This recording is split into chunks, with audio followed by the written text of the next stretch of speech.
Hello நண்பா, நம்ம இன்றைக்கி என்ன செய்ய போகிறோம்னு பார்த்தா டேஸ்டியான எக் ரைஸ் தான் நம்ம ட்ரை பண்ண போகிறோம். இதுக்காக அடுப்பில் கடாயை வச்சு கடாய் நல்லா காஞ்ச பிறகு தேவையான அளவுக்கு ஆயிலை ஊற்றிக்கிறோம். இப்போ நம்ம கட் பண்ணி வச்சுருந்த வெங்காயத்தை அதில் போட்டுக்கிறோம். இப்போ பொடி பொடியாக கட் பண்ணி வச்சுருந்த இஞ்சி பூண்டு அதில் போட்டுக்கிறோம். 2 பச்சை மிளகாய் இதில் ஆட் பண்ணிக்கிறோம். ஒரு கைப்பிடி கேரட் ஆட் பண்ணிக்கிறோம். ஒரு கைப்பிடி பீன்ஸ் ஆட் பண்ணிக்கிறோம்.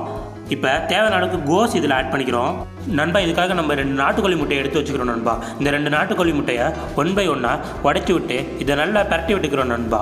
இது நல்லா குக்கான பிறகு நம்ம எடுத்து வச்சுருந்த உதிரியான ரைஸை இதில் கொஞ்சம் கொஞ்சமாக ஆட் பண்ணிக்கிறோம். காரத்துக்கு தேவையான மிளகாய்த்தூள், சிக்கன் மசாலா, பெப்பர் இது எல்லாத்தையும் ஆட் பண்ணிக்கிறோம். 1 ஸ்பூன் சோயா சாஸ் ஆட் பண்ணிக்கிறோம். இது நல்லா ஃப்ரை ஆகுற வரைக்கும் நல்லா பரட்டி விட்டுக்கிறோம் நண்பா. அவ்வளோதான் நண்பா, நம்மளோட டேஸ்டியான எக் ரைஸ் ரெடி ஆயிடுச்சு.